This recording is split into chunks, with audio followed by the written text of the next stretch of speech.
மாமனிதர்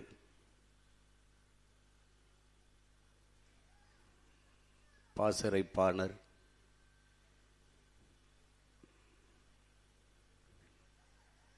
நம்முடைய அப்பா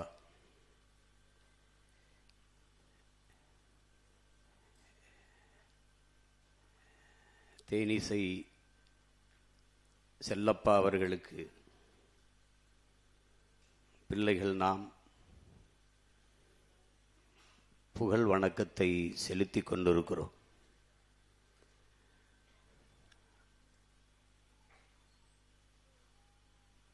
உணர்வின்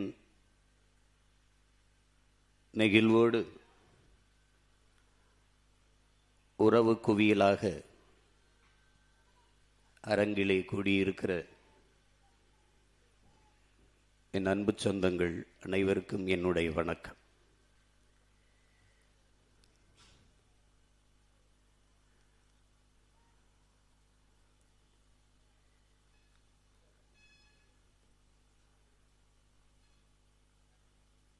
நமக்கு ஒரு கனவு இருந்தது. அது நம் இனத்திற்கென்று ஒரு தனித்த விடுதலை பெற்ற தாயகம். ஆயிரம் ஆண்டுகளாக அடிமைப்பட்டு கிடந்து அன்னை தமிழினத்தின் அருந்தவத்தால்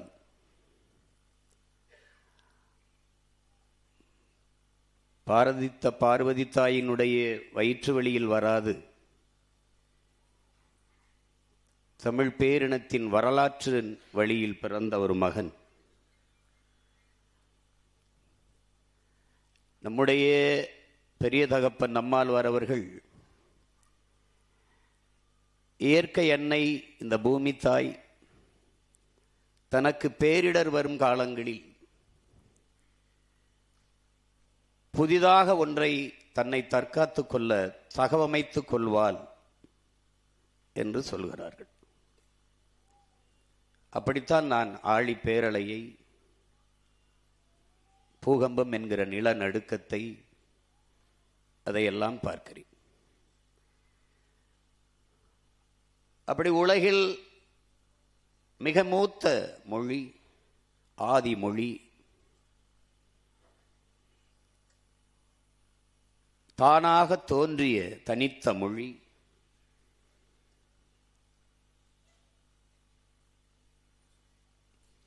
இறைவனை பேசியது, இறைவனை பாடியது உலகில் எண்ணற்ற மொழிகள். இறைவனே பேசியது, இந்த மொழியால் என்னை பாடு என்று கெஞ்சி கேட்டது. இது நம்முயிர் தமிழ் மொழிதான். தோற்றுவாயை இன்னும் எவரும் கண்டுணர்ந்தவர் இல்லை. ஒருவர் 50,000 ஆண்டு என்கிறார், ஒருவர் 80,000 ஆண்டு என்கிறார். இங்கே 3,50,000 ஆண்டுகளுக்கு முன்பு தமிழர்கள் பயன்படுத்திய கல்லாயுதம் கண்டுபிடிக்கப்படுகிறது. வரலாறே கண்டுபிடிக்க முடியாத ஒரு தொன்மத்தின் தொன்ம மொழி தமிழ். அந்த தாய் தன் அருந்தவத்தால் அழியும் விளிம்பில் நிற்கிற போது ஒரு மீட்பனை பிரசவிக்கிறாள். அவன்தான் நம்முயிர் தலைவன் மேதகுவே பிரபாகரன் அவர்கள்.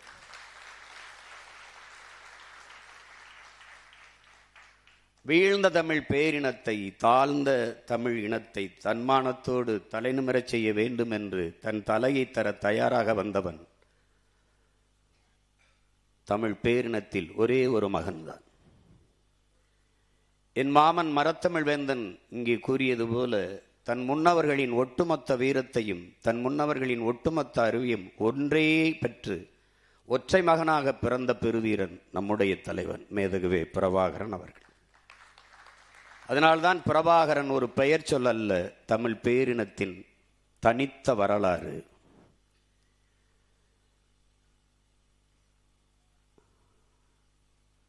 அவன் ஒரு கனவு கண்டான். உலகில் எல்லா மொழிவழி தேசிய இனங்களையும் போல என் இனமும் உரிமை பெற்று பெருமையோடு உயர்ந்து சிறந்து வாழ வேண்டும் என்கிற ஒரு புனிதமான கனவு அவனுக்கு வந்திருக்க கூடாதுதான். ஏனென்றால் அவன் அமைச்சோ, அவன் அப்பன் ஒரு அமைச்சோ, அவன் ஒரு மன்னனோ, அவன் வாரிசோ, அவன் ஜமீனோ திவானோ இல்லை. அவன் ஒரு சாதாரண மகன். ஆனால் அவனுக்கு தெரியும், வரலாறை உருவாக்கியவர்கள், வரலாற்றை படைத்தவர்கள் உலகெங்கிலும் எளிய மனிதர்களான் என்பதை உணர்ந்ததால் அந்த எளிய மகன் தன் இன வரலாற்றை எழுத துவங்கினான். அது அவன் முன்னவர்கள் முன்வைத்த தத்துவம்தான். அடிமை வாழ்வினும் உரிமை சாவு மேலானது, சரணடைந்து வாழ்வதினும் சண்டையிட்டு சாவது மேலானது, மண்டியிட்டு வாழ்வதை காட்டிலும் மானத்தோடு மாண்டு போவது சிறந்தது.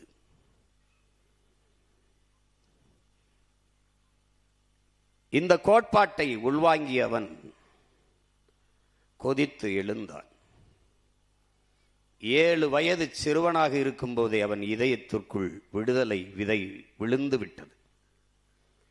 14 வயதில் தன் வீட்டை விட்டு வெளியேறினான்.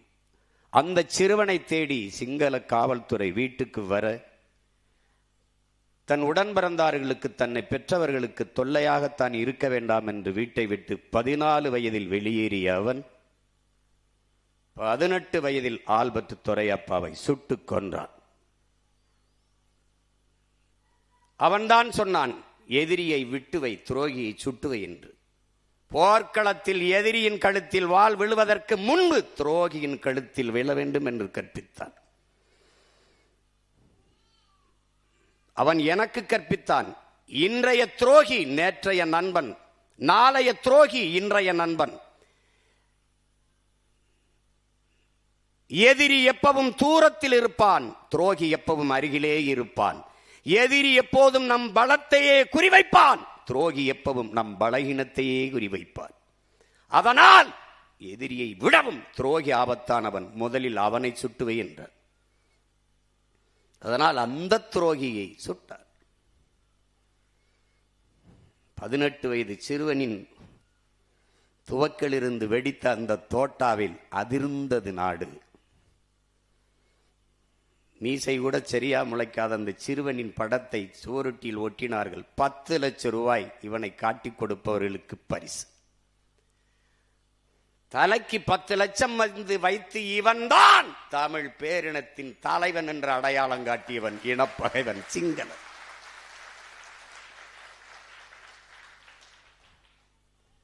தமிழர்கள் சொல்லவில்லை இவன்தான் உன் தலைவன் என்று. அவர்கள் சொன்னார்கள், இவன் தானடா உன் இனத்தின் தலைவன் என்று அடையாளம் காட்டியவன் பகைவன். அன்று தொடங்கியது அவன் இன விடுதலை போர். தொடங்கிய காலத்திலே இருந்து அந்த விடுதலை நெருப்பை தனக்குள் பற்ற வைத்துக் கொண்டு இந்த நிலமெங்கும் பற்றி பரவியன் பெருந்தீ நம்முடைய அப்பா தேனிசை செல்லப்பா அவர்கள்.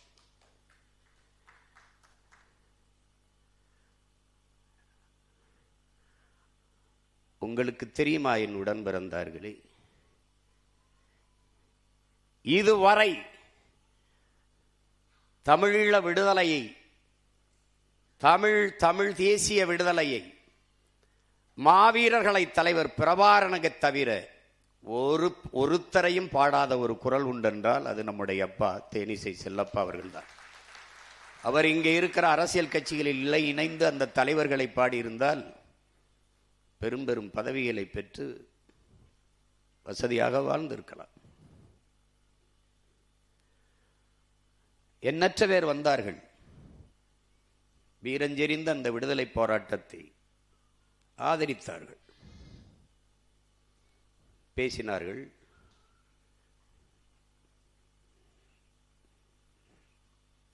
எல்லாம் செய்தார்கள். அந்த இடத்தில் ஆயுதம் மவனிக்கப்பட்டது என்று அறிந்தவுடனே தடுமாறினார்கள். வாழ்நாளின் இறுதி நொடி வரை கடைசி மூச்சு தன் உடலில் இருந்து கசிந்து பிதுங்கி வெளியேறுகிற வரை தான் கொண்ட கொள்கையில் சற்றும் தடுமாறாது தளராது கடைசி வரை நின்ற ஒரே மகன் நம்முடைய அப்பா தேனிசை செல்லப்பா அவர்கள்தான். அவர் பாடுகிறார், பேசாமல் பேச வைப்பான் பிரபாகரன், அவன் பெருமைக்கு அவன் இங்கு நிகரானவன். பேசாமல் பேச வைப்பான் பிரபாகரன், அவன் பெருமைக்கு அவன் இங்கு நிகரானவன். தமிழீழம் பெற்று இங்கு தருவானவன், என்றும் தாய் போல தொடர்ந்து இங்கு வருவானவன். தேனிசையாலே அவன் புகழை பாட்டாக்குவேன், அவன் திசையிருந்து வரும் காற்றை மூச்சாக்குவேன்.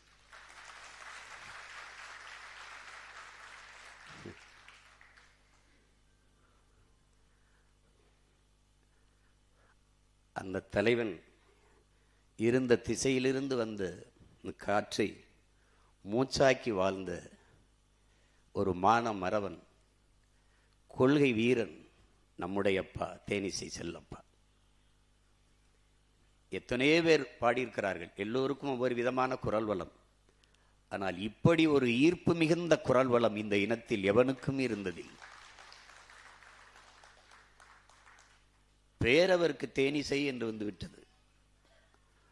ஆனால் தமிழ் பேரினத்தின் எழுச்சி இசை என்றுதான் சொல்லியிருக்க வேண்டும். எங்களை போன்ற பிள்ளைகள் எல்லாம் இன்றைக்கு இருப்பவர்கள் மீது நமக்கு ஏன் வருத்தம் வரவில்லை என்றால், இந்த தடத்திற்கு வரவில்லை என்றால் நாமளும் அங்குதான் இருந்திருப்போம். அதுதான் யதார்த்த உண்மை. புழுக்களாக நெளிந்து கொண்டிருந்த எங்களை போன்ற பிள்ளைகளை எல்லாம் தன் பாக்களால் புலிகளாக மாற்றிய பெருமை நம்முடைய அப்பா தேனிசை செல்லப்பாவுக்கு உண்டு. நம்முடைய முன்னவன் நம்முடைய பாட்டன் பாரதி, அவனை தொடங்கி நம்முடைய தாத்தன் புரட்சி பாவலன், நம்முடைய தாத்தன் பாவலரேறு, இவருடைய பாக்கள் எல்லாம் தான் நம்மளை செதுக்கி செதுக்கி ஒரு ஒளி போல இந்த தமிழ் தேசிய வீரர்களாக இந்த களத்திலே தளத்திலே நம்மளை வார்த்தெடுத்தது அவருடைய பாக்கள் தான். வலியோர் சிலர் எளியோதமை வதையே புரிகுவதா, மகராசர்கள் உலகாளுதல் நிலையாம் எனும் நினைவா, உலகால உனதுதாய் மிகு உயிர்வாதை அடைகிறாள் உதவாதினி ஒரு தாமதம் உடனே விழித்தமிழா. இந்த குரல் தான் உலக தமிழினமே எண்ணிப்பார், நீ உறங்கினால் வரலாற்றில் யார் உன்னை மன்னிப்பார். அவன் பாவாக எழுதினான், அவன் பாடி எழுப்பினான். இந்த குரல்கள் தான் நம்மளை உசிப்பியது. என் போன்ற பிள்ளைகளை இழுத்து கொண்டு வந்து இந்த களத்திலே நிறுத்தியது இந்த குரல் தான். புண்பட்ட தமிழீழ தாயின் கருப்பையில் புலியாக கருவானவன், பொறுமை கடந்து பகைவர் நடுங்க புலியாக உருவானவன். கண்பட்டு போகுமோ என்றிருந்த வையம் கருதும் புகழ் கொண்டவன், களம் பாடும் புலவர்கள் உளம் தொல்ல வரலாற்றில் பல நூறு களம் கண்டவன். பிரபாகரன் எங்கள் வழிகாட்டி, பிரபாகரன் எங்கள் வழிகாட்டி, தமிழர் தாய் மண்ணை காக்கின்றான் தமிழ் மானம் நிலைநாட்டி. பிரபாகரன் எங்கள் வழிகாட்டி, எங்கள் தலைவன் போன் இன்றைக்கும் நாளைக்கும், இன்றைக்கும் நேற்றைக்கும் நாளைக்கும் எவனும் இல்லை. எரிமலை மூச்சுக்கும் எழும்புயல் வீச்சுக்கும் உலகினில் எதடா எல்லை. பொங்கி எழுந்தெங்கின் கலங்கன் புயல் பொங்கி எழுந்தெங்கள் படைவீரர் களமாடினார், போர்பறை அதிரவா புலியேனி களம் என்று தட்டடா தட்டு தோலை.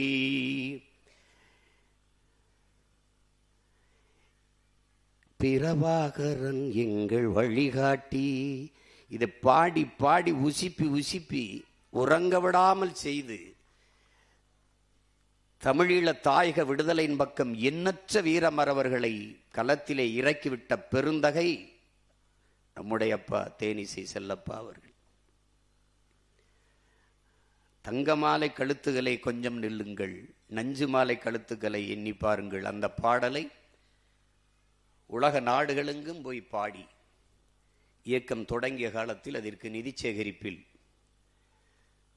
தன் குரல் வளர்த்தால் நாடெங்கிலும் பாடி பாடி இதுபோல் அரங்குகளில் பாடுகிற போது எண்ணற்ற நம் பெற்றோர்கள், நம் தாய்மார்கள், நம் தங்கைகள், அக்காக்கள் கழுத்திலே இருந்த அந்த நகைகளை எல்லாம் கலட்டி அப்படியே வைத்துவிட்டு போனது. அதிலே அந்த பணத்தை எல்லாம் சேமித்து சேமித்து தலைவன் படைகட்டி போர் புரிய கொண்டு போய் கொடுத்த கொடை நம் அப்பாவுடைய குரலுக்கு உண்டு.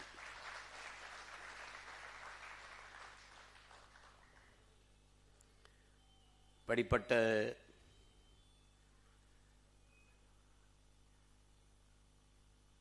இன்றைக்கு இயக்கம் மாமனிதர் என்று அறிவித்திருக்கிறது.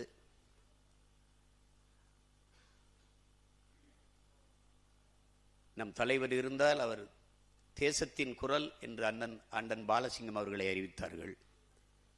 அவர் இருந்தால் தேசத்தின் இசைக்குரல் என்று நம்முடைய அப்பாவை தலைவர் அறிவித்திருப்பார்கள். அவருடைய பிள்ளைகள் பெருமிதத்தோடு நம் அப்பாவை தேசத்தின் இசைக்குரல் என்று நாம் அழைப்போம். விடுதலை குயில் என்றும் வீர முரசு என்றும் நம் அப்பாவை அழைப்போம். எத்தனை பெருமைகளுக்கும் சொந்தக்காரர் நம் அப்பா.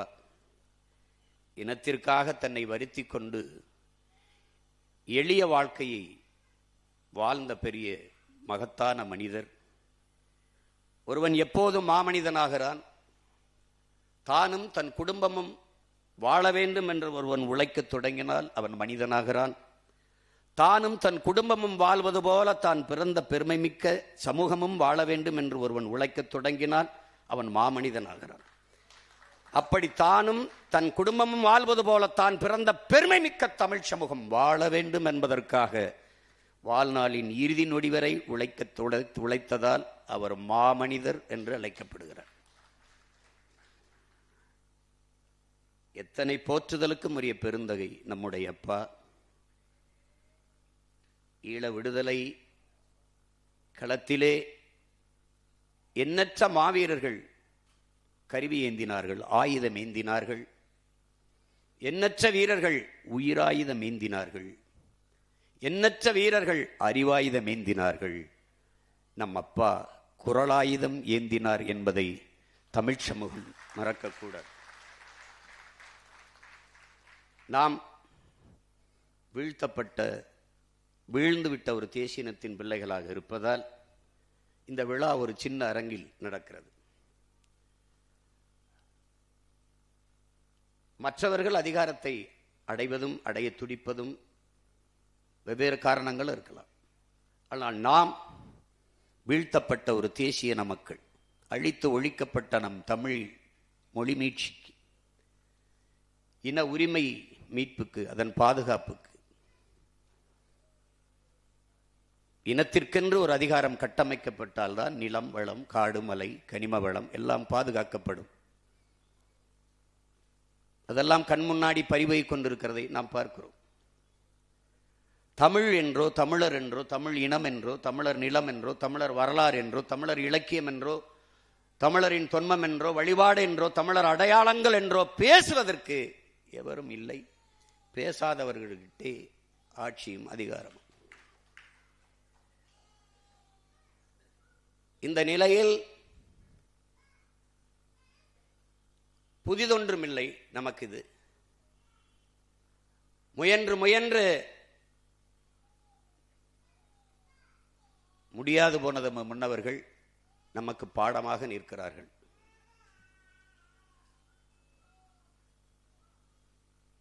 நாம் கற்றது நமது முன்னவர்கள் தற்காலிக தோல்விக்காக சமரசம் செய்து நிரந்தர வெற்றி இழந்தவர்கள். தற்காலிக வெற்றிக்காக சமரசம் செய்து நிரந்தர தோல்வியை தழுவிக்கொண்டவர்கள்.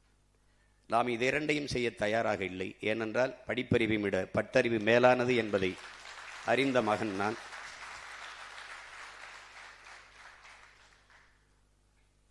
நிறைய தோற்று இருக்கிறோம். குறிப்பாக என் பிள்ளைகள், குறிப்பாக நாம் தமிழர் கட்சி பிள்ளைகள். ஆனால் உலக வரலாற்றில் இவ்வளவு தோல்விகளை சந்தித்த ஒரு அரசியல் இயக்கம் இருக்காது, இனியும் இருக்க போறதும் இல்லை, இருந்ததும் இல்லை. ஆனால் அந்த இயக்கம் கலைந்து போய்விடும், காணாமல் போய்விடும், சிதைந்து போய்விடும். ஒற்றை தோல்விக்கே ஓடி நொறுங்கி போனது கட்சிகள், பல கட்சிகள். இத்தனை முறை தோற்றும் சற்றும் தளராத அப்படியே அதே உறுதியோட ஒரு கட்சி இருக்கிறது என்றால் அதே புத்தளிச்சியோடு எத்தனை இடைத்தேர்தல் வந்தாலும் அத்தனையும் எமக்கான களமாக கருதி மறுபடியும் மறுபடியும் களத்திலே பாய். ஏனென்றால் இது எலி வேட்டையாடுகிற பூனை அல்ல, இது பகையை வீழ்த்த வந்த புலி என்பதை தமிழ் பேரிட மக்கள் புரிந்து கொள்ளும்.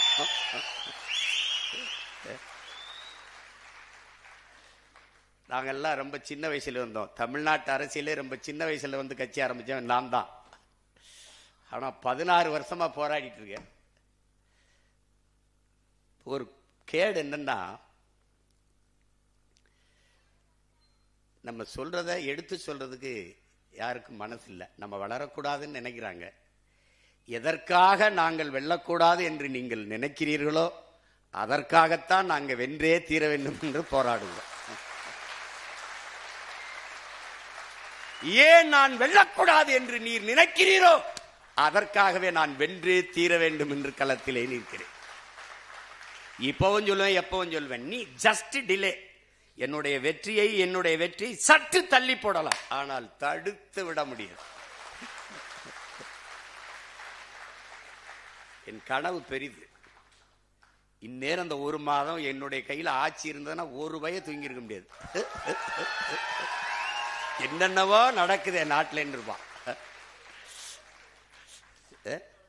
பொம்பளை பிள்ளைய வன்புணர்வு செய்து 10 வயசு பிள்ளைய கொண்டு விட்டான்னா அவங்க அம்மா குடிச்சிருந்தாங்க. டேய், யாரா நீங்கெல்லாம்? அம்மா குடிச்சிருந்தா பிள்ளைய கடத்திட்டு போய் வன்புணர்வு செய்து கொலை செய்யணும்னு சட்டம் இருக்காடா? டேய், அவளே குடிச்சிருந்தாலும் தொடக்கூடாதுடா, அவளே குடிச்சிருந்தாலும் தொடக்கூடாது. சரிடா, என் தாயை குடிக்கிற நிலையில் தள்ளியவன். அதான்டா கேள்விங்க. எந்த தவறையும் சரி செய்யறது என்ன? அப்படி அவர் செய்யலையா, இவர் செய்யலையா? இருக்குடா, அவங்களுக்கு இருக்கு. எவ்வளவோ பார்த்துட்டோம், இதை பார்க்க மாட்டோமா? ஒவ்வொன்றையும் பாருங்க, ஒவ்வொரு செயல்களையும் பாருங்க.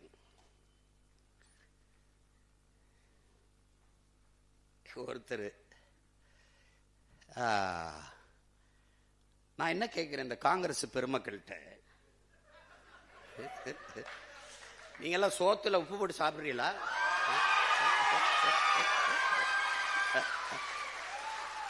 உங்களுக்கு மானம், ரோசம், சூடு, சொரணை, வெக்கம் இதுல ஏதாவது ஒண்ணு இருக்க. ஆனா எல்லாரும் நல்ல கசங்காத வேட்டி சட்டை மட்டும் வெக்க மயிர் இல்லாம கட்டிக்கிறீங்க. வெக்க மயிர் இல்லாம எதுக்கு? இப்பதான் திமுக காரனுக்கு அறிவு வருது. அவன் இவரா எங்களுக்கு பகுத்தறிவை புகட்டினார், ஊற்றினார், காட்டினார். மங்கினில அவனை அன்னைக்கே வேட்டியை காணான் சட்டை காணான்னு ஓட விடுறத விட்டு அவனை கூட கூட்டி வச்சு, இங்க பேரு 10 MP வச்சிருக்கான், 10 நாடாளுமன்றம் திமுக போட்ட பிச்சையில வச்சிருக்காரு. இப்ப உண்மையில ரிசைன் பண்ற, ரிசைன் விலகி இடைத்தேர்தலை சந்திச்சு டிவிக்கோட போய் டிவிக்கு போட போய் நின்று வாடா வா வென்று வாடா, நீ போடா. கூட்டணி பெரிய கூட்டணி இல்ல, ஆட்சி அதிகாரத்தில் இருக்க நீ அவனோட கூட்டணி வச்சு இடைத்தேர்தல் செஞ்சோன்னா 3 ஆண்டு இருக்கு. ரிசைன் பண்ண உடனே இந்த இடைத்தேர்தல் வச்சு நின்று வா, வென்று வா. நீ பாப்ப திமுக தயவுல இந்த தேர்தலில் ஒரு மாநிலங்களவை உறுப்பினர் சீட்டு, அவன் யாருன்னே தெரியல, வேறு வாய்க்குன்னு இல்லை. இந்த காங்கிரஸை ஏன் கொல்லணும்? ஏன் இந்த இடத்துல எங்க மாமா திருநாவுக்கரசுக்கோ இல்ல ஐயா தங்கப்பால் மாதிரி மூத்த தலைவருக்கோ, எங்க மாமா திருநாவுக்கரசுக்கு அந்த இடத்த கொடுக்க கூடாதா? அந்த மாநிலங்களவை உறுப்பினரா? பேரை இன்னைக்கு வரைக்கும் எனக்கு ஞாபகத்தில். காலையில கூட கேட்டேன் எங்க அண்ணன்ட்ட, அண்ணன் அந்த யாருன்னு. ஏதோ சொன்னார், தஸ்கோவிஸ்கி மாதிரி ஏதோ ஒன்று சொன்னார்ல. அவர் நாக்பூர்ல வேலை செய்யறாரு, நாகாலாந்துல நல்லா வேலை செய்யறாரு. ஏன் ஊருக்கு என்ன வேலை செய்யுது? இந்த திமுகவால தேர்வு செய்யப்பட்டு போன நாடாளுமன்ற உறுப்பினர்கள் என் நிலத்திற்கு, என் மண்ணுக்கு, என் மக்களுக்காக பேசிய ஒரு வார்த்தை விடு. இந்த மாநிலங்களவை உறுப்பினராக சென்றவர் என் மண்ணுக்கு மக்களுக்குமாக என்ன பேசுவர்? இப்போது இந்த டிவிகே ஆட்சி இவர்களால் தேர்வு செய்யப்பட்டு இன்னைக்கு போயிருக்காரு ஒருவர் மாநிலங்களவை உறுப்பினர். இவர் மீதி இருக்கிற 2 ஆண்டுகளில் என்ன பேசுவார்? வாக்கு என்னது? என் மக்கள் இது எப்படி இருக்கு? இங்க பாருங்க, இந்த டிவிகேக்கு காங்கிரஸ் ஓட்டு இல்லை, இந்த காங்கிரஸ் வெல்வதற்கு டிவிகே ஓட்டு இல்லை. ஆனா தேர்தலுக்கு அப்புறம் 2 நல்ல ஓட்டு. எப்படி? 5 உறுப்பினர் வச்சா 2 அமைச்சர் வச்சிருக்கான். அதுல ஒரு மாநிலங்களவை வாங்கிட்டு போற. இந்த மாநிலங்களவை உறுப்பினர் திமுக வீட்டில் தட்டேந்து ஒரு சீட்டு, இந்த டிவிகே வீட்டில் தட்டேந்து, வீடு வீடுக்கு கையேந்தி பிச்சை எடுக்கிறது, இந்த வீடு கட்சிக்கு கட்சி தட்டேந்து இந்த சீட்டு வாங்குறதுக்கு வித்தியாசம் என்ன இருக்கு உனக்கு? நீ எதுக்கு இது ஒரு கட்சின்னு வச்சுக்கிட்டு பேசிட்டு இருக்க? நீ எதுக்கு ஒரு கட்சின்னு வச்சு பேசிட்டு இருக்க? நீ இது ஒரு கட்சி.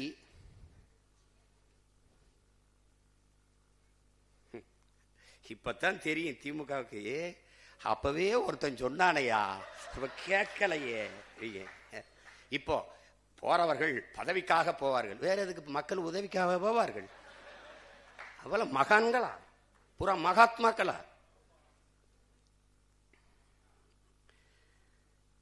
விலகு. எங்கூர்ல ஒரு மகான் வென்றிருக்காப்ல, ஐயா ராஜீவ் காந்தியுடைய சொந்த சின்னத்தா மகன், அருமை சகோதரர் ராகுல் காந்திக்கு very close relation, Manik Tagore அவர் பேரு. அவரு தம்பி உதயநிதி கிட்ட கேள்வி கேட்கிறாப்ல, தமிழக முதலமைச்சர் மேகதாது அணைக்காக மோடி அவர்கள் பிரதமர் மோடிக்கு கடிதம் எழுதியிருக்கிறார், நீங்கள் ஏன் சைலண்ட் மோடுக்கு போனீர்கள்? இப்ப இது உதயநிதி நாடு ஒண்ணு மட்டும் இல்ல, இது ஏன் நாடு, இது என் உரிமை. மேகதாதில் அணை கட்டியே தீர்வேன் என்று சொல்பவன் எவன்? அவன் யாரு? காங்கிரஸா இல்ல வேற கட்சியா? அவன் யாரு? இவங்கள மாதிரி ஒரு கேடு கட்டம் பிறந்த சிவகுமார் முதலமைச்சர் இருக்கார், அவரு ஓ விஜய் வெரி இம்மெச்சூர்டு பாலிட்டிஷியன்.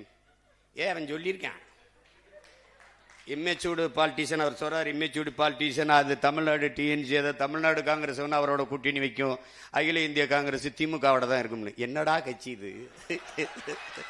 என்னடா கட்சி? அவர் ஒண்ணு பேசியிருக்காருல்ல, பேசிட்டு போறாப்ல. தங்கச்சி சோதிமணி ஒரு கட்சி வச்சிருக்கு, இவங்க ஒரு கட்சி வச்சிருக்காங்க, எங்க ஐயா சிதம்பரமா அவர் மகன் ஒரு கட்சி வச்சிருக்காங்க. இப்ப நான் என்ன சொல்றேன், ஐயா மாணிக் தாகூர் அவர்கிட்ட, என் அருமை சகோதரன்ட்ட, என் உடன் பிறந்தார்ட்ட கேட்கிறேன், உங்களுடைய தன்மானத்தை, உங்களுடைய கட்சியின் மீது இருக்கிற பற்றை நான் மதிக்கிறேன். ஆனால் நீங்க திமுக வாக்குல தான் வென்றிருக்கிறீங்க. நீங்க ஒரு 2000 வாக்கு வித்தியாசத்துல தம்பி விஜய் பிரபாகரனை வீழ்த்திருக்கீங்க. அதெல்லாம் நான் வெற்றியாவே கருதல, போனா போதுன்னு விட்டாங்க. இப்ப நீங்க இந்த பதவி விலகுங்க, விலகிட்டு திமுகவை கடுமையா சாடுங்க, டிவிகே கூட்டணியில வந்து நில்லுங்க, போட்டி விட்டு வெல்லுங்க, என்ன வேணாலும் பேசுங்க. என் வீட்டு சோத்தை தின்னுட்டு உடம்ப வளர்த்துக்கிட்டு என்னை எதிர்த்து பேசுறதெல்லாம் எவ்வளவு அநாகரிகம். நீ திமுக காரன் ஓட்டுல வென்றுட்டு பூத்து வாக்கக முகவர் போட வக்கு இருக்கா உனக்கு? ஒரு தொகுதியில தனியா நின்று எந்த இடத்துல கட்டுத்தொகை வாங்குவியா? வாங்குவியா நீ? நான் தோத்தாலும் 4 விழுக்காடு வச்சிருக்கேன், நீ வென்றா கூட வராத அவ்வளவு. என்ன உனக்கு? அது ஒரு கட்சி. இவர் வாயை திறந்தா, மன்னராட்சி வாரிசு அரசியல். மன்னராட்சி வாரிசு அரசியலின் ஆட்சின்னு இருக்குல்ல, தோற்றுவா இருக்குல்ல, மூலம் இருக்குல்ல, அவர் உன் பக்கத்துல தான் இருக்காப்ல. யாரு? நம்ம ஐயா ராகுல் காந்தி. ராகுல் காந்தி இருக்காரு, அவர் என்ன புதிதா ஏழை எளிய மகன் கட்சி ஆரம்பிச்சிருக்காப்லையா? எவ்வளவு வசதியா பாருங்க. இது மன்னராட்சி, ஆம், இது வாரிசு அரசியல், சரிதான். ஆனால் இந்த வாரிசு அரசியலின் முன்னோடி மூலம் காங்கிரஸ். காங்கிரஸ் தேர்தல் முடியும் முத நாள் ஓட்டு போடுறதுக்கு முத நாள் பேசுறாப்ல, தேர்தலுக்கு பிறகு ஸ்டாலின் அவர்கள் போய் மோடி அமித்ஷா காலிலே விழுவார் அப்படின்னு. 2 வாரத்தில் இவர் போய் விழுகிறாப்ல.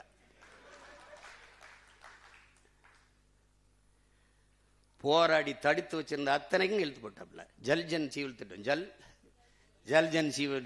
ஜல்ஜீவன் ஒரு குடிநீர் திட்டம். ஒரு நாட்டு குடிமக்களுக்கு, வாக்கு செலுத்தின குடிமக்களுக்கு தண்ணி கூட கொடுக்க துப்பு இல்லை. பொலிவியால பெக்டல்னு ஒரு நிறுவனம், பெரிய கதை, படமா போட்டு போட்டு காட்டினேன். இத்தனை ஊடகம் இருக்கு, ஒருத்தன் போட்டு காட்டல. என்னென்னமோ சொல்றான்டா அந்த பாருங்கடான்ட்டு. போறார், வாரார், திரும்புறார், உட்கார்றார். அவன் ஊடகத்தை மயிரளவு கூட மதிக்கிறது இல்ல, அவன் திரும்பி கூட பாக்குறது இல்ல. இவங்க ஐயோ போய்கிட்டு இருக்காரு, வந்துகிட்டு இருக்காரு. நம்ம மாண்போட மதிப்போம், நம்மளை மதிக்கிறது இல்ல. ஊடக தீண்டாமை. நம்ம ரொம்ப தாழ்த்தப்பட்டவன் அவங்க பார்வையில், தீண்டத்தகாதவன் நாம். நீ என்னடா என்னைய ஒதுக்குறது தீண்டத? நான் உன்னை திரும்பி கூட பார்க்கல. போட்டா போடு, போல நீ என்னை செய்தி போடுவ, நீ என்னை காட்டுவாயின்னு கட்சி ஆரம்பிச்சோன்னு நினைக்கிறியா? நீங்க எல்லாம் பேசி என்னை வளர்ப்பீங்கன்னு கட்சி ஆரம்பிக்க நினைக்கிறேன். நான் செய்ய வந்தது தேர்தல் அரசியல், கட்சி அரசியல் அல்ல, மக்கள் அரசியல். நான் செய்ய வந்தது செய்தி அரசியல், விளம்பர அரசியல் அல்ல, சேவை அரசியல், செயல் அரசியல். நெருப்பு சொல்றான் அவன், நெருப்பு சுடும், நெருப்பு சுடும், நெருப்பு சுடும். ஓராண்டு படம் நடத்தலாலும் பயனில்லை. தொடுன்னு சொல்லு, தொடுவான். அதுக்கப்புறம் நீர் அவன் சொல்லுவான், நெருப்பு சுடும், நெருப்பு சுடும், நெருப்பு சுடும்னு. இப்ப சொன்னேன், அவன் கேட்கல, தொட்டான். இப்ப பேசுவான் 6 மாசம் கழிச்சு, நெருப்பு சுடும், நெருப்பு சுடும், நெருப்பு சுடும். நீ பாரு, ஒரே ஒரு தடவை திருச்சியில ஒரு வாரத்துல போராட்டம், செவிலியர்லாம் சிமான்னா வான்னு கீழே ஒருத்தன் போடுறான், வருவார் உனக்கு வா, கீழே போடுறான், உனக்கு வருவாரு. அண்ணே அண்ணே, இவங்க கண்ணீரை பார்த்து நீ போய் நின்றாத தயவு செய்து பேசாம நிம்மதியா வீட்டுல இரு. அப்படி ஐ எம் வெரி சாரி, நான் வரல, நான் கோச்சிக்கிட்டேன். என்னங்கடா உங்க பிரச்சனை, பாடா. அவர் அதை சொல்றாரு, அவர் ஆகாத சொல்றாரு. கப்பர் டே, சீனால ஒரு முதலாளி என்கிட்ட 3000 ஆடு இருக்கு, மேய்க்க வரவனுக்கு 1 லட்சம் சம்பளம்ட்டான். பலாயிரக்கணக்கான பேர் போய் நிக்கிறான், படிச்சவன் பூரா. இல்ல தந்தி டிவின்னு ஒண்ணு இருக்குல்ல, முந்திக்கிட்டு செய்தி சொல்ற ஒரு டிவி, உண்மையும் நேர்மையும் தவிர எதையும் சொல்லாதது, அப்படி ஒரு தொலைக்காட்சி. அது அந்த தொலைக்காட்சி தேநீர் நேரம், டீ டைம் அப்படின்னு வச்சிருக்கு. அதுல பேசுது, சீனாவிலே ஆடு மேய்க்கவருக்கு 1 லட்சம். சீனா சொன்னா ரசிக்கு, அதே சீமான் சொன்னா சிரிக்கு. இவங்களுக்கு நோய்டா, இவங்களுக்கு நோய். பிரதமர் எந்த ஊருக்கு போனாலும் தற்சார்பு பொருளாதாரம், தற்சார்பு பொருளாதாரம், தற்சார்பு பொருளாதாரம். Move forward organic farming. டே, இத்தனை ஊடகம் இருக்குடா இந்தியா முழுக்க. ஒருத்த மூவ் ஃபார்வர்டு ஆர்கானிக் ஃபார்மிங் ஒருத்த எடுத்து விவாதிச்சிருக்கானா? இல்ல இல்ல. அவன் அங்க போறான், இங்க போறான், ஆரம்பிக்கிறார், குச்சியை உண்டிட்டார், கட்சி ஆரம்பிச்சிட்டார், இந்த நின்ட்டார், அந்த போயிட்டார். இது ஒரு கூட்டம்டாது. ஏன் அதை பேச? பிரதமர் எதுக்கு இங்க தற்சார்பு தற்சார்பு பேசுறாப்புல? இந்த ஆர்கானிக் ஃபார்மிங்க்கு போகணும். அம்பானி இயற்கை எரிகாற்றுக்கு போறேன். ஏன் இயற்கை எரிகாற்றுக்கு போறேன்? இயற்கை எரிகாற்று எங்க இருந்து எடுப்பார்? கேளு, ஒரு விவாதத்துல கேளு கேளு. ஏன்னா இங்க எரிகாற்றுக்கு கச்சா பொருள், மூலப்பொருள் பிரச்சனை இருக்கு, வார் வருது. இப்ப தற்சார்புக்கு வரணும். அம்பானி சொல்றாப்புலே, சொல்றாருல்ல, நான் இயற்கை எரிகாற்றுக்கு போறேன். அதை நாங்க தமிழ்ல உயிர் வழிங்கிறோம், நீங்க பயோகேஸ்ங்கிறீங்க, நாங்க உயிர் வழிங்கிறோம். இயற்கை எரிகாற்று எங்க இருந்து எடுப்ப? எங்க இருந்து எடுப்ப? என் மாட்டு சாணி தாண்டா வந்து நக்கனு. நீ என் மாட்டு சாணி தான் வரும். அத நான் சொன்னா வலிக்குது, நான் சொன்னா வலிக்குது. சரி, இந்திய அரசு கழுத வழக்கு 50 லட்சம் மானியம் கொடுக்குது, அதை ஒரு தடவை போடு. உனக்கு நோயிடா.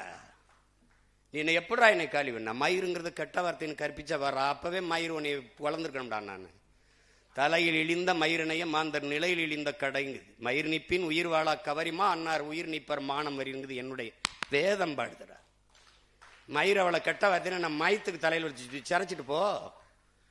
கொட்டுனா போண்டிதானே, என்ன மயத்துக்கு விற்க மாட்டா? போய் நடுற 3 லட்சம் 4 லட்சம் செலவழிச்சிட்டு உயிரை கொடுத்த சாமிக்கு இதை வளர்த்து சடசடையா சிறைக்கிறியா? அப்ப மயிரளவுக்கு தான் அவரை மதிக்கிறியா? அவனுக்கு காணிக்கையா மடியும் மயிரை கொடுக்குறீன்னா அது புனிதமானதா கெட்டதா? என்னடா கற்பிச்ச நீ? எனக்கு என்னடா கற்பிச்ச? மயிறு கெட்டது. அப்ப மயிரை வெட்டி அழகுபடுத்துகிற அவன் தாழ்த்தப்பட்டவன் நீ கற்பிச்ச. நீ உன்னைய தொலைக்காம போக மாட்டேன். கால் செருப்பு இல்லாம நடக்க முடியல, தச்சு தரவன் இழிந்தவன். நீ இப்படி நோயாக்குனாடா இன்னையே. படிப்பொருள் என்ன படிப்பொருள் விடு. ஆடு மாடு வாழை மேய்க்க தலாய்க்கு, பன்னி மேய்க்க தலாய்க்கு, கழுத மேய்க்க தலாய்க்கு, பட பைத்தியக்கார. என் தம்பி லியோடா மரபு வழி வீடு கட்டுறவன்டா. காரைக்குடியில் எங்க ஊருக்கு செட்டிநாடு வீடு மாதிரி என் தம்பி லியோ. தருமபுரியில் ஒருத்தர் வீடு கட்டுறான்டா, படையாச்சிடா. 2 கோடிக்கு கட்டுறான்டா வீடு. இந்த வீடு அப்படி பங்களா மாதிரி கட்டுறான்டா, மரபு வழி மாறாம. அப்படி ஒரு சாந்து, ஒரு சொட்டு சாந்து இல்லடா. செங்கல் சுண்ணாம்பு வச்சு கட்டுறான்டா. குளிரூட்டி தேவையில்ல, மின் விசிறி தேவையில்ல, குழு குழுன்னு இருக்கும்டா. கட்டுறான்டா என் தம்பி, என் சொந்த தம்பி கட்டுறான்டா. என் கட்சியில் இருக்க பிள்ளை அவன் சொல்றான், வீடை பார்த்து, தம்பி இன்னும் எத்தனை கோடி வேணா 2 கோடிக்குள்ள முடியும், இன்னும் எத்தனை கோடி வேணாலும் செலவழிப்போம், நீ பண்ணு. ஐயா என்னையா வருமானம்? நான் பண்ண வச்சிருக்கேன்யா, பண்ண வச்சிருக்கேன். ஏய் நான் சத்தியம் பேசுறேன்டா எங்க அப்பா மேல ஆனையா, உண்மையை சொல்ற. இந்த வரை அலைபேச்சியில் இருக்கு என்ன, இந்த தஞ்சாவூர் தான் போயிட்டாப்பா சொல்லுவான், கட்டிக்கிட்டு இருக்கான் தருமபுரியில. பண்ணி வைக்கிறேன் 10 குட்டி வாங்கி விட்டையா, 6 கோடி வருமையாது. எனக்கு 6 கோடிக்கு பண்ணி இருக்கு, நீ கட்டியான் இருக்காப்ல. படையாச்சி பண்ணி வளர்த்து சம்பாரிச்சுக்காண்டா. பைத்தியக்கார பயல. எங்க பொருளாதாரம் இருக்குன்னு தெரியாது. கிறுக்கா. அரசா மருத்துவமனைக்கு வெளியில் வரும்போது கழுதப்பால் ஒரு இது 1000 ரூபாய்டா. ஒரு என்னது அது சொல்றது, ஒரு சங்க 1000 ரூபாய்டா. மருந்துடா. கழுத மேய்க்க தலாய்க்கு, ஆடு மாடு மேய்க்க தலாய்க்கு. டேய் நீங்கெல்லாம் அறிவு இருக்கிறவங்களாடா. வேளாண் துறைக்கு ஒரு அமைச்சர் போட்டிருக்க, என்ன புடுங்கிறதுக்குடா போட்ட? எதுக்குடா போட்ட? அவன் அரசு அமைச்சர், அவருக்கு ஒரு கான்வாய், அவருக்கு ஒரு வீடு, அவருக்கு ஒரு பெரிய இது. அவர் அரசு அமைச்சர். கால்நடை துறைக்கு ஒரு அரசு அமைச்சர், பால்வளத்துறைக்கு ஒரு அமைச்சர். இவன் 3 பேருடைய வேலை என்னடா சொல்லு? நாங்க பின்னோக்கி இருக்கிறோம், இவருக்கு முன்னோக்கி போறாங்க. பால்வளத்துறை அமைச்சருக்கு வேலை என்ன? பால் இருக்குடா, வளம் எங்கடா? கால்நடையே இல்லை, எதுக்குடா கால்நடை துறைக்கு தண்ட கர்மாந்தரத்துக்கு அமைச்சர் போட்டு கேட்டீங்க வாடா? எதுக்கு போட்ட? வேளாண் பல்கலைக்கழகம், வேளாண் கல்லூரி, வேளாண் துறைக்கு அமைச்சர். அப்ப அவனுக்கு எங்கடா வேலை கொடுப்ப? வேளாண்மை அரசு பணி ஆக்குனாதான்டா அவனுக்கு வேலை கிடைக்கும். இப்ப வேளாண் துறை அமைச்சருக்கு வேலை என்ன? கால்நடைத்துறை அமைச்சருக்கு வேலை என்ன? அதான் எப்படிப்பட்ட அறிவாளிகள்கிட்ட சிக்கிட்டோம் பத்தியில. அவன் என் தம்பி ஒருத்தர் இருக்கான் பார்த்திபன், அவன் போக்குவரத்து துறைக்கு அமைச்சரா போட்டிருக்காப்ல. அவன் அந்த ஊர் மாவட்ட ரசிகர் மன்ற தலைவர். வால்வோ பஸ் உரிமையாளர்கிட்ட போய், நீ தாண்டா ஓட்டுறாத, வால்வோ பஸ் கவர்மெண்ட் தாண்டா ஓட்டுது. அது நீ தம்பி சாப்பிட்டு வந்திருக்க, நான் பசுவோடு இருக்கேன். அது இல்லையே அவர் சொல்றதுக்கு, இது இல்லையே பதில். அது முன்பதிவு செஞ்சவங்க எல்லாம் விட்டுட்டு இங்க காத்திருந்தவங்களை ஏத்தி விட்டேன் அப்படின்னு. எப்படி இருக்கு? பாட்டலுக்கு 10 ரூபா, பாட்டலுக்கு 10 ரூபா, பாட்டலுக்கு 10 ரூபாய்ன்ட்டு அதிகாரத்துக்கு வந்தோன்னா பாட்டலுக்கு 10 ரூபா அப்படிலாம் கிடையாது. அதெல்லாம் நிறுத்த முடியாதுங்க. ஒரே நாள் சினிமா மாதிரிலாம் முடியாது. யார் அமைச்சர் வியாக்கியானம் இல்ல, அங்க ஊழியர்களுக்கெல்லாம் அவர்களுக்கு காசு செலவுக்கு இந்த பாட்டில் எடுத்து வைக்கிறது, அதுக்கெல்லாம் அது 10 ரூபாய்க்கு வித்தாத்தான் அப்படின்னு. இவ்வளவு தர்மணி ஆயத்தை உங்காலும் சொல்லலப்பா. மதுரையில் பேசும்போது நம்முடைய மாண்புமிகு முதல்வர் ஐயா அவர்கள், இந்த மீனவர்கள் இதற்காக நீங்கள் மோடிஜி நீங்கள் கச்சத்தீவை மீட்டு கொடுத்துருந்தா அது போதும். இப்ப மீன்வளத்துறை அமைச்சர்கிட்ட, சார் இந்த கச்சத்தீவை மீட்கிறது அதிகாரி 3 தடவை நோ கமெண்ட்ஸ் அமைச்சர், அது இப்ப நம்ம பேச தேவையில்லை, நோ கமெண்ட்ஸ். ஏண்டா நோ கமெண்ட்ஸ் சொல்றதுக்காடா இவ்வளவு பேர் கிளம்பி வந்தீங்க? அவன் அந்த அமைச்சர் பெருமகன். நாங்கள் தூத்துக்குடிய ஒரு போர்ட் நகரமாக, துறைமுக நகரமாக, அதான் எங்க தலைவருடைய. டேய், அது துறைமுக நகரம் தான்டா அது. இப்ப நம்ம கடல்ல விழுந்து சாகிறதா இல்ல கிணத்துல விழுந்து சாகிறதா? எங்க எந்த பக்கம் போறது? எங்க பார்த்தாலும் முட்டுச்சந்து மூத்திரச்சந்தாரு. கருமா கருமா. 436 திட்டங்களை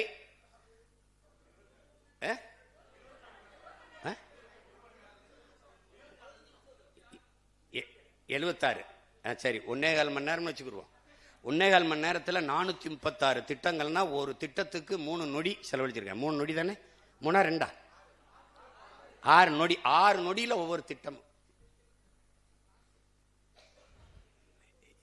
அந்த 436 திட்டங்களையும் நம்முடைய மாண்புமிகு அமைச்சர் ஐயா நிர்மல்குமார் அவர்கள் படிச்சுட்டாங்கன்னா, ஓ இவ்வளவு திட்டங்களை பேசியிருக்கீங்களா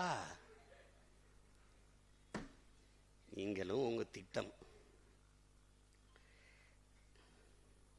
வந்த உடனே முதல் கையெழுத்து 200 அலகு மின்சாரம் இலவசம். மின்துறை அமைச்சர் 2,50,000 கோடி கடன் இருக்கு அப்படின்னு. அது எங்களுக்கு தெரியும், உங்களுக்கு தெரிஞ்சதா இல்லையா? தெரியாம தான் போட்டிட்டீங்களா? தெரிஞ்சு போட்டிடும் போது 200 யூனிட் 200 அலகு மின்சாரம் இலவசமா தரேன்னு என்ன இதுக்கு சொன்னீங்க? இதுக்கு அத்தனை கோடி பிரச்சனை இருக்கும்போது எடுத்தவன முதல் கையெழுத்து 200 யூனிட் மின்சாரம் இலவசம். இலவசம். டே மின்சாரத்தை கொடுறா, அப்புறம் இலவசமா கொடுக்கறதா இல்லையான்னு யோசிப்போ. மானங்கெடுது. எம்எல்ஏவே நின்றுக்கிட்டு நான் எம்எல்ஏ வெளியூருக்கு போயிட்டாங்கிறேன் நம்பிட்டு வருது சனம். ஏன்னா சனண்டே நம்ம தான் எம்எல்ஏன்னு தெரியலடான்னு. தெரியல, முதல்வருக்கே தெரியாது எத்தனை பேர் எம்எல்ஏ, எவனுக்கு சீட்டு கொடுத்தோம், எந்தெந்த தொகுதின்னு தெரியாது. ஓட்டு போட்டவனுக்கும் தெரியல, சீட்டு கொடுத்து நிறுத்தினவனுக்கும் தெரியாது யார் எம்எல்ஏ. எங்க மொத்த பேரையும் அப்படி சொல்ல சொல்லு. 108 பேரையும் 107 பேர். மக்கள் விரோத ஆட்சியை நான் மக்கள் விரோத ஆட்சியை மக்கள் விரோதம். எது மக்கள் விரோதம்? ஒருத்தர் 2 தொகுதியில் நிக்கிறதாண்டா முதல் மக்கள் விரோதம். இன்னொரு ஜனநாயகத்தில் இன்னொரு கணக்கான வாய்ப்பு பறிக்கப்படுகிறது. முதல் விரோதம். இரண்டாவது, நீங்க 2 தொகுதியில் வென்று ஒரு தொகுதியை பதவி விலகிற போது வலுக்கட்டாயம் அங்கு ஒரு இடைத்தேர்தல் திணிக்கப்படுகிறது. அந்த தேர்தலுக்கு குறைஞ்சது 10 நாள் 15 நாள் விடுமுறை விடணும். அங்க இருக்கிற அதிகாரிகள் வேலை செய்யணும், அங்க இருக்கிற பள்ளி கல்லூரி விடுமுறை விடணும், எல்லா அதிகாரிகளும் வேலை செய்யணும். அதுக்கு குறைஞ்சது 20 கோடி செலவு பண்ணணும். நீங்க விலகுனதோட இல்லாம பல பேரை விலக சொல்லி வேற சேர்த்துட்டிய. ஏன்னா நீங்க தூய சக்தி இல்ல. நீங்க அது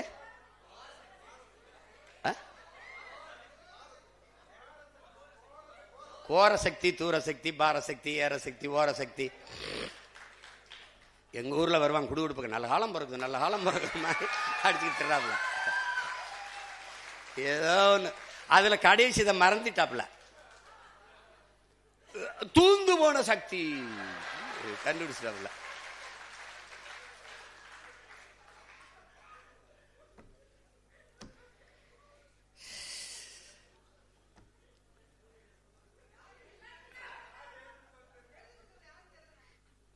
அது நசீருதீன் சார் சொல்றாப்புல, புகழ்பெற்ற நடிகர், உங்களுக்கு இந்த நகரம் தீப்பற்றி எரிகிறதுல வருத்தம் இருக்கு, எனக்கு இந்த பைத்தியக்காரங்கையில தீப்பெட்டி எவன் கொடுத்ததுங்கிறது வருத்தமா இருக்கு சொல்லியிருக்காப்புல.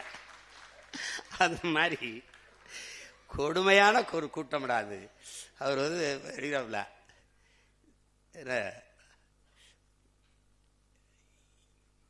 என்னன்னு தெரியல, என்னை நான் கவர்ச்சியால் வந்து விட்டேன் என்று சொல்கிறார்கள். கோவப்படுறாப்ல. அது தப்பு தானே. அவர் மண்டேலா மாதிரி 27 ஆண்டு சிறையில் இருந்து வந்திருக்காப்ல. எண்ணற்ற தியாகங்கள், எண்ணற்ற வழக்கு, பல சிறை கொட்டடிகள், அனுபவம். அப்புறம் 200 கோடியில் 100 கோடியை சல்மான் மாதிரி வாங்குற சம்பளத்தை பாதிய மக்களுக்கு கொடுத்து கொடையா கொடுத்து மக்களின் இதயத்தை வென்று வந்துட்டாப்ல. சினிமா டு சிஎம் எளிதா டிரான்ஸ்பர் ஆயிட்டு இல்லை, அதனால உங்களுக்கு தெரியல, கோவம் வருது வேற. சரி, என்னதான் தகுதி சொல்லுங்களேன் சிஎம் சார்? சேம் சார், நீங்க உங்களை மக்கள் தேர்வு செஞ்சதுக்கு ஒரே ஒரு காரணம் சொல்லுங்க.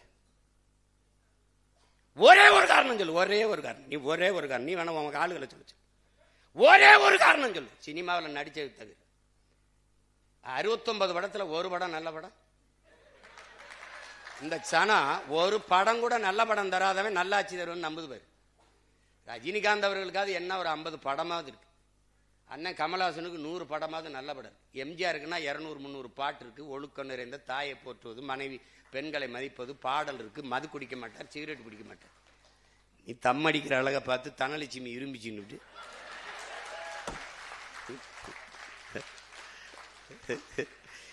ஏதோ ஒரு கர்மம். இதுல கோவச்சுக்கிறதுக்கு என்ன இருக்கு சிஎம் சார்? நீங்க கோவச்சுக்கிறதுக்கு ஒண்ணும் இல்லை, ஒத்துக்கிறங்க மனச்சான்றோட. நீங்க தான் பெரிய நேர்மையான சிகரம் ஆயிடுச்சே. எதா இருந்தாலும் பழைய எங்க ஊர்ல எங்க அத்தை பொண்ணுலாம் வாக்கப்பட்டு வரும். இந்த எங்க அண்ணங்க நீர் கட்டிக்கிட்டு வரும். கட்டிட்டு வந்தா என்ன தாச்சு அப்படின்னு, ஐயோ எங்க கிரிய குழந்தை பெத்தவனும் போயிட்டா, வளர்த்தவளும் போயிட்டா, இந்த உங்க அண்ணன்ட்ட பிடிச்சி கொடுத்துவிட்டு ஒரு தோடு உண்டா, தொங்கட்டா உண்டா, கொலுசு உண்டா, மாத்தி கட்டிக்கு ஒரு புடவை தான் உண்டா, நல்ல நாள் பெரியாள், தீபாவளி திருநாள் உண்டா, ஒன்றும் கிடையாது. நான் அந்த புலம்பலுக்கு இந்த புலம்பல் என்ன இருக்குது? மனசாட்சி எல்லாமே எம்மிட முடிய. ஒரு கேள்விதான். நீங்க கரூருக்கு வரலைன்னா கூட்டல்ல, கூட்டல் என்ன நெரிசல்ல, நெரிசல் என்ன சாவில்ல. இதானே மூல காரணம் யாரு? நீங்க. அந்த குற்ற உணர்வோடு நானும் ஒரு காரணமா இருந்துட்டேன், வருந்துறேன்னு இதுவரை நீங்க ஒரு வார்த்தை பதிவு செய்யல சிஎம் சார். நீங்க பதிவு செய்யல. ஆனால் நீங்க மக்கள்கிட்ட ஒரு வேடத்தை போட்டு எம்எல்ஏ பழிய போட்டாரியா. ஸ்டாலின் ஐயா அரசு போட்டுருச்சு.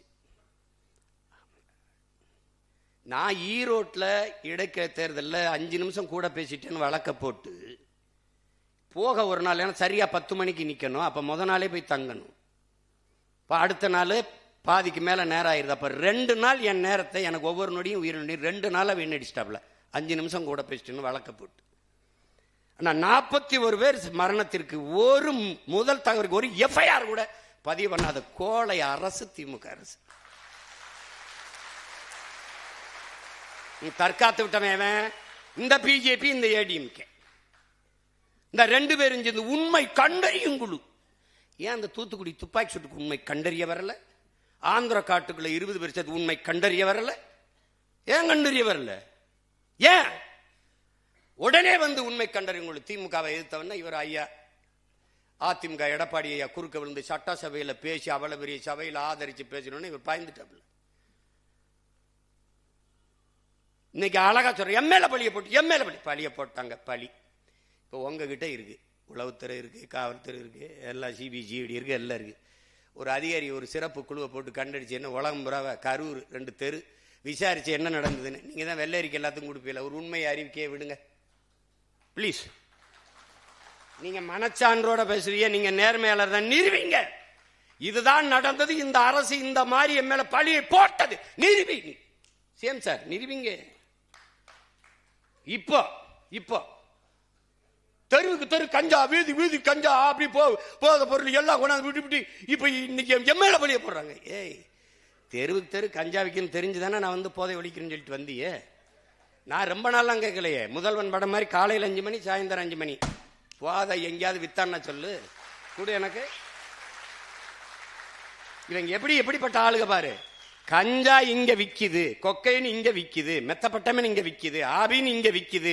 யாருக்கு தெரியுது? வாங்கி பயன்படுத்துறவனுக்கு. இந்த இடத்துல கஞ்சா கிடைக்குது, இந்த இடத்துல கொக்கைன் கிடைக்குது, இந்த இடத்துல அபின் கிடைக்குது, இந்த இடத்துல கிடைக்குதுன்னு தெரியுது.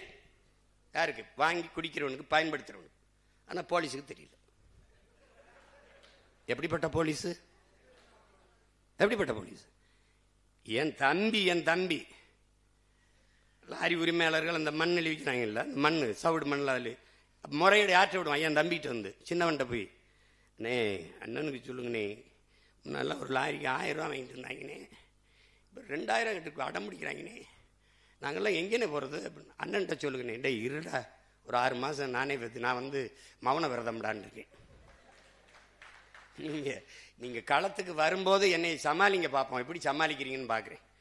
நீ காட்டுப்பள்ளியில் நீ கட்டு பார்ப்போம், நீ தண்ணீரை வித்துறா பார்ப்போம், நீ ஜல்ஜனாது கிழிஜனாது கொண்டு வந்து வித்துரு பார்ப்போம். சொந்த குடிகளுக்கு தண்ணீரை ஊற்றி முடியல. ஒருத்தன் வந்து ஒரு முதலாளிகிட்ட கொடுத்து அவன் தண்ணீரை விற்கிறான். அவன் தண்ணீரை கொடுப்பானா எனக்கு? உனக்கு அதை விட என்ன வேலை? அதை விட என்ன வேலை? என்ன வேலை? அவன்கிட்ட கொடுத்தா அவன் சொல்றதான், அவன் கொடுக்கறதான் தண்ணி, அவன் விதிக்கிறதான். ஒரு நாடு அறிவை வளர்க்கும் கல்வி வியாபாரம், உயிரை காக்கும் மருத்துவம் வியாபாரம், உலக உயிர்களின் உயிர் தண்ணீர், உயிர் தேவையா இருக்கிற தண்ணீர் வியாபாரம், எல்லா வியாபாரம். போக்குவரத்து வியாபாரம், மின்சார உற்பத்தி. பாருங்க, மின் உற்பத்திக்கு என்ன ஒன்று ஒரு தற்சார்புக்கு ஏதாவது வருதா பாருங்க, யோசிக்கிறாங்க பாருங்க. பிரைவேட் எதை என்ன நீங்கள் என்ன போடுவீங்க? சோலார் மின் பூங்காமா, எவ்வளவு இடம்? எல்லாம் தொழில்துறைக்கு வாங்க, முதலீட்டாளர்கள் இன்வெஸ்ட் பண்ண வாங்க. நாங்கள் வந்து ஒற்றைச்சாளர முறையில் சிங்கிள் விண்டோல திறங்க திறங்க. எங்கே நடுவாய்? எங்கே தொழிற்சாலையை வைப்பாய்? எங்கே வைப்பாய்? அது என் நிலத்துல தொட்டுறா பாக்குறேன். நீ நல்ல ஒருத்தன் தொட்டுறா பாப்பேன் என் நிலத்துல. எனக்கு ஒரு வேலையும் கிடையாது. நான் இந்த தேர்தல் வெற்றி தோல்விக்கு அப்பாற்பட்டவங்க. நாங்க எனக்கு அதை பத்தி கவலையே கிடையாது. போட்டா போடு, போலைன்னா போடு. இன்னைக்கு இல்லை நாளைக்கு தான் சொல்லுவேன். போட்டா போடு, போலைன்னா போ. எனக்கு ஒன்றும் இழப்பு கிடையாது. எங்கே உள்ளது நடுவ? சிப்காடு தொழிற்சாலை, ஒரு தொழிற்சாலையும் நீ நட முடியாது, வைக்க முடியாது. இருக்கிறதே நான் மூடிட்டு தான் போவேன். பெருந்துறையில 26 கிலோமீட்டர் தண்ணீர் எடுத்து குடிக்காத தண்ணீர்ல யுரேனியம் கலந்துருச்சு. அதை குடித்தால் தாய்ப்பால் நஞ்சாயிரும். இதுதான் பீகார்ல நடக்குது. அவன் தேர்தலுக்கு முன்பு சொல்லல, தேர்தலுக்கு பிறகு 10 மாவட்டத்தில் தண்ணீரில் யுரேனியம் கலந்திருக்கு, எடுத்து குடிக்காத தாய்ப்பால் நஞ்சு கலந்து பிறக்கிற குழந்தை குறையோடு பிறக்குதுன்னு சொல்றான். அவன் நல்ல இருந்தான் தான் தேர்தலுக்கு முன்னாடி சொல்லியிருக்கணும். இது எவ்வளவு பெரிய ஐக்கியத்தனம்! இவன் எதுக்காக 12 நாள்ல பதவி விலகினான்? ரெட்டலையில வென்றவன், வெக்கம் இல்லாம எதற்காக விலகினா? எதற்கு? அல்ல ஒருத்தர் சொராப்லா, ஐயா எசக்கி சுப்பையாங்கிற காந்தி நேரடி வாரிசு, அவர் சொராப்ல, அது வந்து நம்ம ஆளுங்கட்சியோட இருந்தாதான் மக்களுக்கு ஏதாவது நல்லது செய்ய முடியும்னு. எவ்வளவு பெரிய ஜனநாயகவாதிகள்! அப்படின்னா எதிர்கட்சியே இருக்கக்கூடாது இல்லையா? ஆளுங்கட்சியில இருந்தாதான் அவர் தொகுதி நிதி தருவார், மக்களுக்கு நல்லது செய்ய முடியும். இது என்ன? இது ஜனநாயகமா அல்லது சர்வாதிகாரமா, கொடுங்கோன்மையா? இது எப்படி? எப்படி? அறநிலைத்துறை அமைச்சர் ஒருத்தர் இருக்கார்ல, ஒரு தம்பி, அவர் பேசுறாரு திருச்சியில, ஒரு வரலாற்று பெரும் முழக்கத்தை இருக்கிறார். எதிர்கட்சியே இல்லாத சட்டசபை அமைப்பான். உன்னை தாண்டா தேடிட்டு இருக்கேன் நான், உன்னை தாண்டா தேடிட்டு இருக்கேன். டேய், எவ்வளவு பெரிய ஜனநாயகவாதிடா!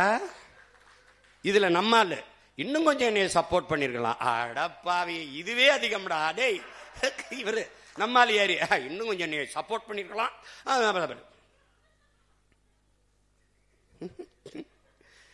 கொடுமடா டேய், பொலிட்டிக்கல் டிசாஸ்டர் நடந்துருச்சு, அரசியல் பேரிடர். அதை மக்களை அனுபவிச்சுக்கிற வேண்டியதுதான். நம்ம வந்து நான் என் பிள்ளைகள்ட்ட சொல்லிட்டேன், பிசிக்கல் ஃபிட்னஸ் மென்டல் ஃபிட்னஸ் ரெண்டையும் பண்ணிட்டு இரு, களை நமக்கு காத்திருக்கு. எனக்கு கற்பிச்சவன் சொன்னான், எனக்கு என் தலைவன் எங்களுக்கு கற்பிச்சான். என்ன கற்பிச்சான்? நாம் களத்தை இழக்கலாம், காலத்தையும் இழக்கலாம், பழத்தை இழந்து விடக்கூடாது. அதுக்கு சான்றவரே தான். அனுராதபுரத்தை அடிச்சு பிடிச்சிட்டான், ஆணையரவை அடிச்சு பிடிச்சிட்டான்.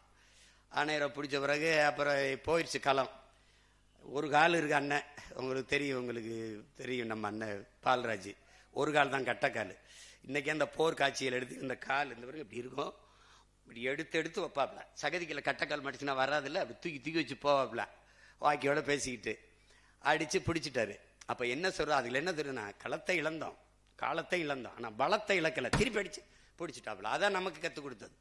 நீ தயாராயிரு, நமக்கான களம் நம்ம தயார் செய்ய வேண்டியதில்லை, அவர் தயார் செஞ்சு தருவாப்ல.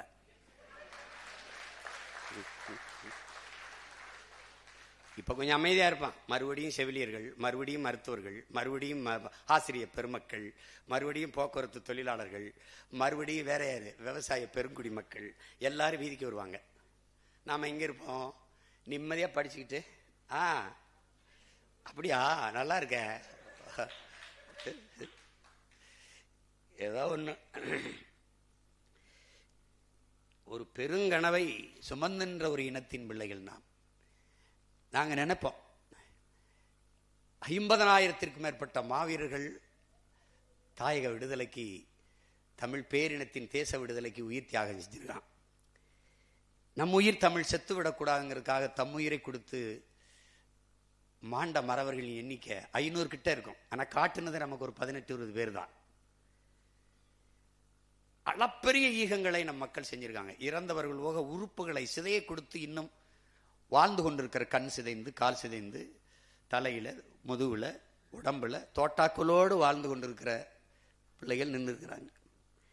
இது எல்லாருடைய தியாகத்தையும் விட மகத்தானது தன் பெற்ற பிள்ளைகளை, பேணி வளர்த்த பிள்ளைகளை தாயக விடுதலைக்கு போய் தலைவனின் கீழே நின்று சண்டை செஞ்சு சாகு செத்துப்போன்னு அனுப்பின பெற்றோர்கள் இருக்காங்கல்ல, அவர்கள் தான் உலகத்திலே தமிழ் பேரினம் போற்றி வணங்கத்தக்க குலதெய்வங்கள். அப்படி எண்ணற்ற தாய்மார்களை, தந்தையர்களை கண்டவன் நான். இன்னும் வாழ்றாங்க நம்ம கூட. அப்படிப்பட்ட மகத்தான ஒரு மாவீரனை இந்த மண்ணுக்கு கொடுத்த குடும்பம் இங்கே இருக்கு. என் தாய் இருக்காங்க, என் தம்பி இளங்கோ இருக்கா, என் தங்கை, எங்க குழந்தை எல்லாம் இருக்கிறாங்க. அதான் நான் சொன்னேன், உயிராயுதம் அறிவாயுதம் கருவி ஏந்திய இடத்தில் என் அப்பன் குரலாயுதம் ஏந்தி இந்த இனத்தின் விடுதலைக்கு கடைசி மூச்சையும் தன் தாயக விடுதலைக்கு அர்ப்பணித்தவன் நம்முடைய தகப்பன், நம்முடைய அப்பா தேனிசை செல்லப்பா அவர்கள். இசை வணக்கத்தில் பாடிய பாடல்கள்லாம் கேட்டிருப்பீங்க. நம்ம யாரும் செய்யல. உலகெங்கும் பரவி வாழுகிற இளைய தலைமுறை பிள்ளைகள் அவர்களாக எழுதி அவர்களே மெட்டமைச்சதென்றால் இந்த தலைமுறையின் இதயத்திற்குள் கூட எவ்வளவு பெரிய தாக்கத்தை நம் தந்தை ஏற்படுத்தியிருக்கிறாருங்கிறத பாருங்க.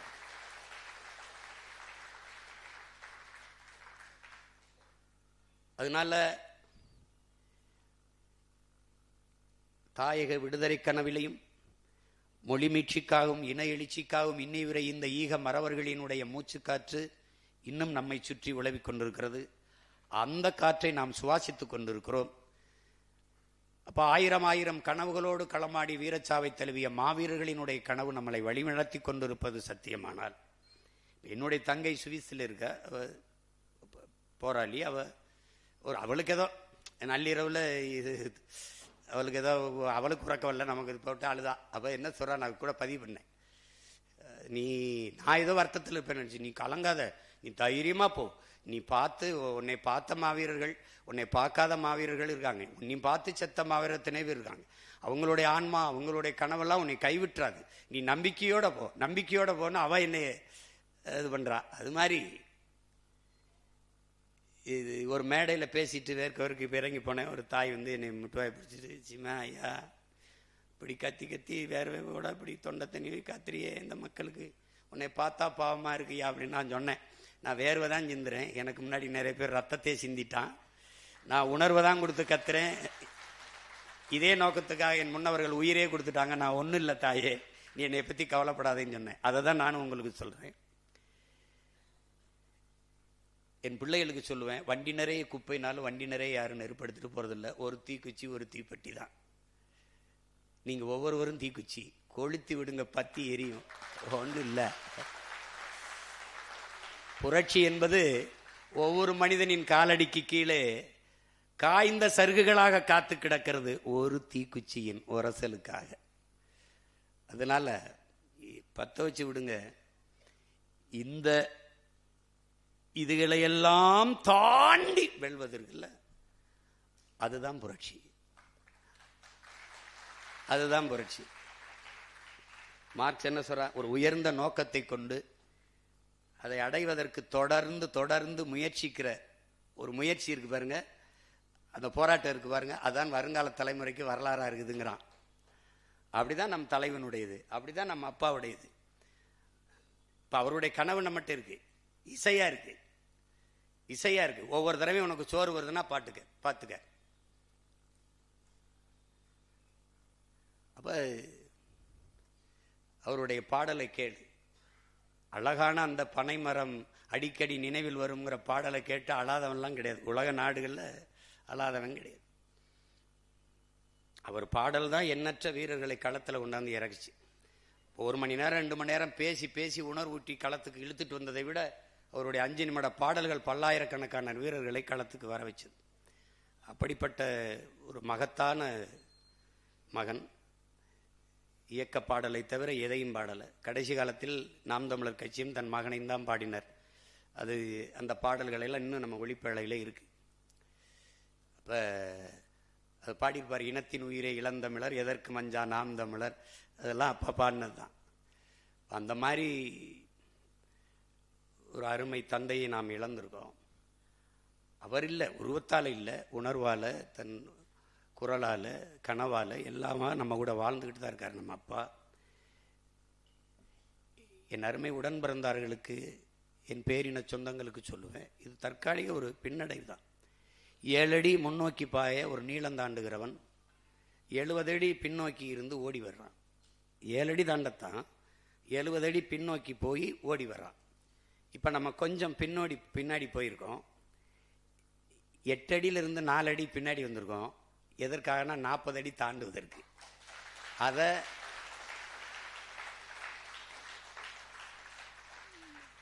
இந்த காலம் முழுவதும் நமக்குத்தான். இன்னும் நல்லா பயிற்சி எடுத்துக்குவோம். நமக்கு நோக்கம் சரியாக இருக்குது, தெளிவாக இருக்குது, பாதை தெளிவாக இருக்குது, பயணம் தெளிவாக இருக்குது, உழைப்பு கடுமையாக இருக்குது, வெற்றி உறுதியாக இருக்குது, பயண தூரம் கொஞ்சம் அதிகமாக இருக்குது, சற்று அதிகமாக இருக்குது. அதனால ஒன்று செய்வோம், கால்களை உறுதி செஞ்சுக்கிட்டு வேகமாக நடக்க பார்ப்போம். அவ்வளோதான், ஒன்றும் சோர்ந்துடக்கூடாது. இதில் விடியாத இரவு எதுவும் கிடையாது, அடைய முடியாத இலக்கொன்றும் கிடையாது. அன்னைக்கு சொன்னதுதான், ஒவ்வொரு இரவும் நல்லா கவனிச்சுக்கணும், ஒவ்வொரு இரவும் ஒரு புதிய விடியலை தயாரித்து கொண்டிருக்கிறது. ஒவ்வொரு தோல்வியும் மகத்தான வெற்றியை தயாரித்து கொண்டிருக்கிறது. அதில்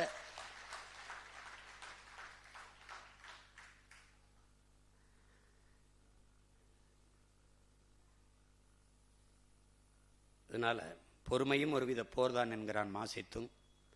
மிகுதியான் மிக்கவை செய்தாரை தான் தம் தகுதியால் வென்று விடலுங்கிறான் நம்முடைய வள்ளுவ பெருமகனார் தன் மறையிலே. அதுபோல் நம்முடைய தலைவர் பொறுமையின் மரத்தின் வேர் மிக கசப்பாக இருக்கும், அதன் கனி எப்போதும் தித்திப்பாக இருக்குங்கிறார். இப்போ நம்ம பொறுமையாக இருக்கிறது கொஞ்சம் கசப்பாக இருக்கும். அது என்ன, அதனால் இந்த பொறுமையும் ஒரு வித போர் தான். இனிமேல் பேசுறதுக்கு ஒன்றும் இல்லை, நிறைய பேசிட்டோம். அதனால் இனி அமைதியாக இருந்து தலைவனை பாடினார்ல எங்கள் அப்பா, நம்முடைய விடுதலை பாவர் அண்ணன் அறிவுமதி எழுதுனதான், பேசாமல் பேச வைப்பான் பிரபாகரன். உங்களுக்கு தெரியாது, கனடாவில் என்னை கைது பண்ணிட்டா, பெரங்கையில் விளக்கம் போட்டு இப்படி போட்டு இழுத்துட்டு போயிடான் 100 கிலோமீட்டரு. அப்போ கூட்டிகிட்டு போய் விசாரிச்சுட்டு திருப்பி என்னை விண்ணூர்தி நிலையத்தில் டிபோர்ட் பண்ணி திருப்பி அனுப்புகிறான். 10 ஆண்டுக்கு வரக்கூடாதுன்னு. சரி சரி அனுப்பிவிடு சீக்கிரன்னுட்டேன். கொண்டு வந்து ஒரு இருட்டு அரை கிலோ உள்ள தள்ளிட்டாப்புல, மூடிட்டாப்புல, முன்னாடி விலங்க போட்டாப்புல. இப்போ பாவம் பார்த்தியதை முன்னாடி போட்டாப்புல. அப்போ இருட்டார ஒன்றும் இல்லை, ஒரு வெளிச்சம்ல ஒன்றும் இல்லை, ஒரு இது மாதிரி இருந்தது, சிமெண்ட் இது. அப்போ இந்த பாட்டு தான், பேசாமல் பேச வைப்பான் பிரபாகரன். ஓடி அந்த கதவை, are you okay, are you okay, okay okay நான் பாடிக்கிட்டே இருந்தேன்.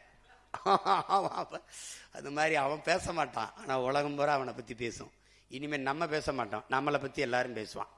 நீங்கள் கவலையே படாமல் இருங்க. தம்பி, எத்தனை நாளைக்கு தம்பி நெருப்பை குப்பையை போட்டு மூட முடியும்?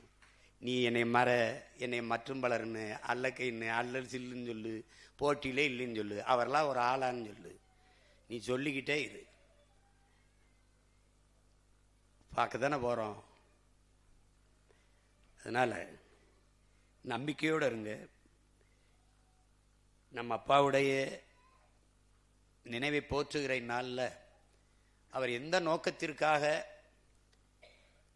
வாழ்வின் இறுதி நொடி வரை உறுதியாக நின்றாரோ, அப்பா மட்டும் இல்லை, அந்த குடும்பமே அர்ப்பணித்து நின்றுச்சு. என் தம்பி, என் மருமகன் எல்லாருமே, இந்த அங்கே எல்லாருமே இந்த இனத்திற்காக பாடியவர்கள் தான். அப்போ அந்த கனவு, அந்த நோக்கம் நமக்கு கையளிக்கப்பட்டிருக்கிறது. அதை எல்லாரும் புரிந்தவர்கள் தான். புதுசாக ஒன்றும் ஒருத்தருக்கு ஒன்றும் சொல்லி தெரிய வேண்டியதில்லை. உடலினை உறுதி செய், அறிவை விரிவாக்கு, கொள்கை வகுத்தினில் கூடி செயல் செய்ய பழகு. இதான் நம்முடைய கோட்பாடு. ஒரு அறிவு சமூகத்தை படைப்பதற்கு, அறிவார்ந்த பிள்ளைகளை வளர்த்து வார்த்தெடுப்பதற்கு நாம் எல்லோரும் பயிற்சி களமாக மாறி இந்த இனத்தின் விடுதலையை வென்று முடிக்க வேண்டும் என்கிற உறுதியை ஏற்பதுதான். அதை வென்று முடித்து நம் அப்பா, நம் மாவீரர்களுக்கும் நம் தலைமைக்கும் நம்முடைய அப்பாவுக்கும் ஒப்படைப்பதுதான் பிள்ளைகள் நாம் அவர்களுக்கு செலுத்துகிற உண்மையான வணக்கமாக இருக்க முடியும். அதற்கு எல்லோரும் தன்னலமற்ற உண்மை நேர்மையாக உறுதியாக களத்திலே நின்று இன விடுதலையின்காக அதன் வெற்றிக்காக அரும்பாடுவாற்றுவோம் என்கிற உறுதியை ஏற்பதுதான் நம்முடைய அப்பா வீர முரசு விடுதலை குயில் பாசறை பாணர் மாமனிதர் தேனிசை செல்லப்பா அவர்களுக்கு செலுத்துகிற உண்மையான புகழ் வணக்கமாக இருக்க முடியும். உலகெங்கும் பரவி வாழ்கிற நம்முயிர் சொந்தங்கள் அனைவரின் சார்பாகவும் தமிழீழ விடுதலை தேசிய இராணுவமான விடுதலை புலிகளின் சார்பாகவும் நாம் தமிழர் கட்சியின் சார்பாகவும் என்னுடைய தந்தை தேனிசை செல்லப்பா விடுதலை பாணர் அவர்களுக்கு நம் புகழ் வணக்கத்தை செலுத்துவதில் பெருமையும் மகிழ்ச்சியும் கொள்கிறோம். உங்கள் அனைவருக்கும் என் அன்பு வணக்கம். நம்முடைய பாசறை பாணருக்கு நம் புகழ் வணக்கம். நன்றி.